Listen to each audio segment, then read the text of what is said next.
We have been through the setup, the design, engineering, and the user experience that made me want to scream on this complete wireless hi-fi system from Technics with the wonderful name SC-CX700. In this final part of the review, the sound experience.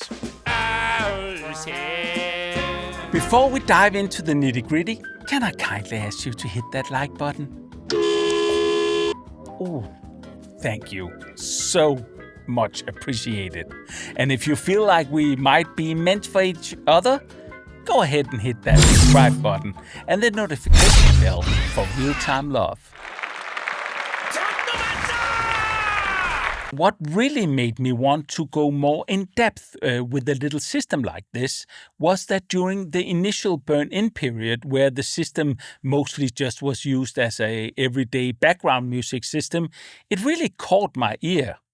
After 2 weeks of casual listening, I found myself preferring this system over the 30,000 euro reference system for casual background music. The clear and smooth sound just works for me on a low level, and the even dispersion in the room from the coaxial drivers also makes for a nice sound no matter where you are in the room, without any annoying shifts in the tonality or balance.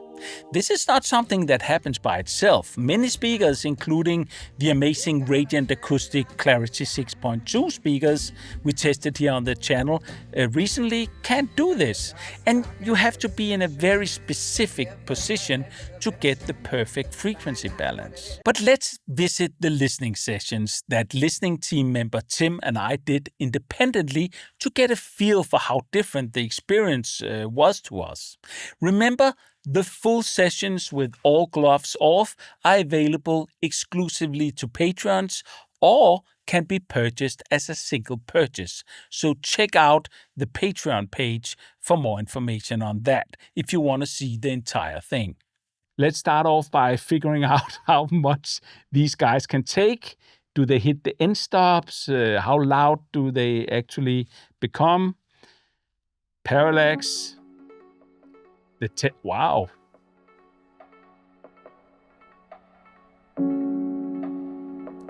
Huge soundstage coming out of these things.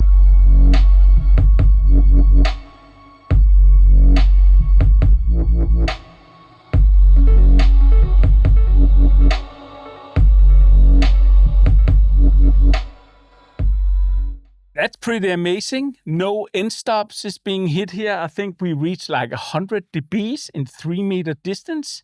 That's super impressive. Let's start out with something that can be a little thin sounding.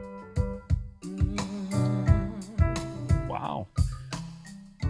The rim shot on this Van Morrison track and the voices.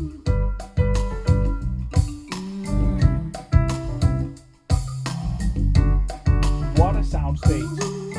Nice full-bodied rim. This is very nice. Very attractive sound.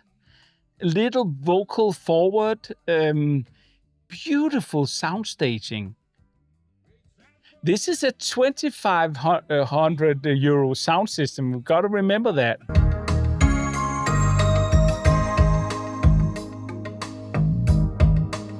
Everything is just presented so sharply.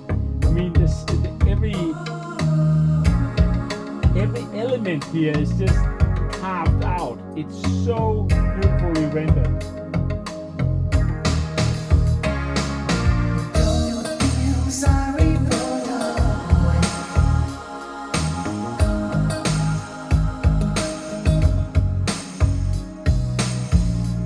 Wow.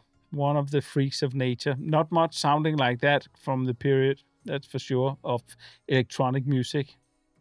Oh, this is a classic. This is also staging.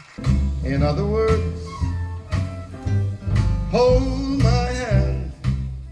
If you like speakers that creates a huge sense of space, maybe I'm just getting lucky today here with the placement and everything. But this is really, really enjoyable. I love it. 1 hour later.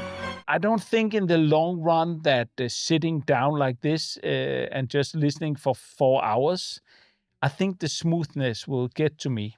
And I can feel it's beginning to get to me now. I know you're laughing because it's a phantom image that gets developed from the two sources into the stereo field in the middle, but it seems, artificially centered. And I don't know if it's because of the distance that I'm at or they're quite wide from each other, but they are an equilateral triangle, I assume. There's a far in between the speakers as there is from the speaker to me, what? Yeah. So that's correct, but it feels... But we can try and move them a little closer to each other. Should I do that? Yeah. A few inches later.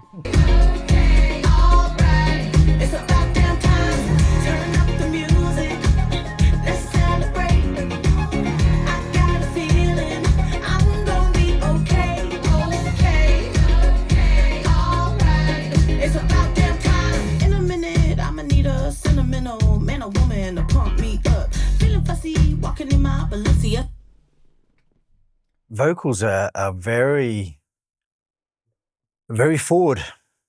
So there's a lot of focus on the vocals. But again, it starts to feel artificially forward. Mm-hmm. So less a part of the music than I would normally expect. So in that sense, I can see that they would provide a lot of mid-tone clarity and presence at a lower volume. Here it becomes slightly artificially unbalanced. Yeah. Again, they do a good job with the vocals, but they're very, very far forward in the mix. Yeah. Or in the presentation, not in the mix. Yeah. I think, they aim at providing some precision sound here. Absolutely. There's a lot of clarity. There's a lot of definition in it, and it's a one-stop shop for you get everything in a small package. They look nice, job done sort of thing. If you want to join in on the sessions, check them out on the Patreon page.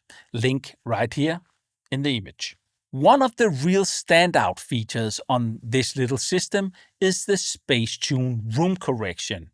One click and it tightens up the bass response significantly, especially if you place the speakers in a less than ideal spot. For those who want more control, you can use an iOS device for more precise tuning. You can also add a subwoofer, but here's the catch. The sub-out is a full frequency output with no crossover.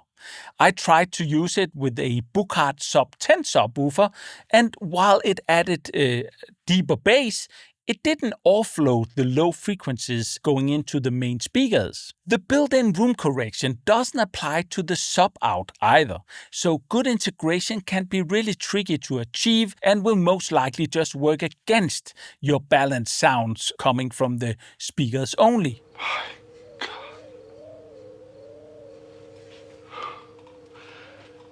Do you know what this means? It's not possible to gain more headroom since the little speakers are not offloaded when you add that sub. It feels a bit like a missed opportunity to me here. So, does the SC-CX700 deliver? Yes, indeed it does. No doubt that it's a great little starter hi-fi system where you really can explore all the joys of real hi-fi sound and imaging.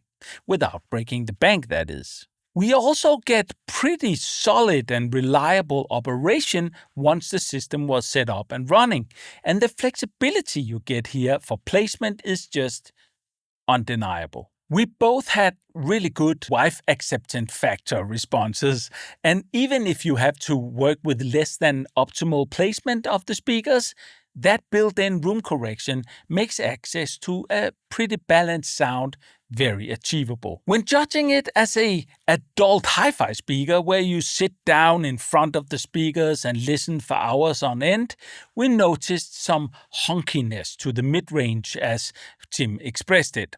I noted the smoothness becoming a little bit too tiring after extended focused listening. If you are more of a casual listener, you will surely enjoy the competent and beefy sound all day. The overall sound experience quality and the sound performance and design and technical engineering are the best I've seen in this category, where systems like the KEF LX2, they need to get up very early now to be able to follow and lacks the connectivity in comparison. What you get here is spot on for the money. It's a high-value product that will provide a real hi-fi experience in normal homes. I used the system for an extended period of time, and I swear were more music on average in my home than usual, which says a lot about the daily enjoyment of the sound at those casual levels. Now, if Technics also understood to make an inviting appliance-like app and added some preset buttons for your everyday stuff, this would be an absolute hit in my book. Hang on for the pros, the cons, and the review score. If you enjoyed it, don't forget to tap those like and subscribe buttons, and do check out the Patreon for even more in-depth content and the full Unhinged listening sessions. Until next time, remember that everything you need to know will be revealed when we just listen.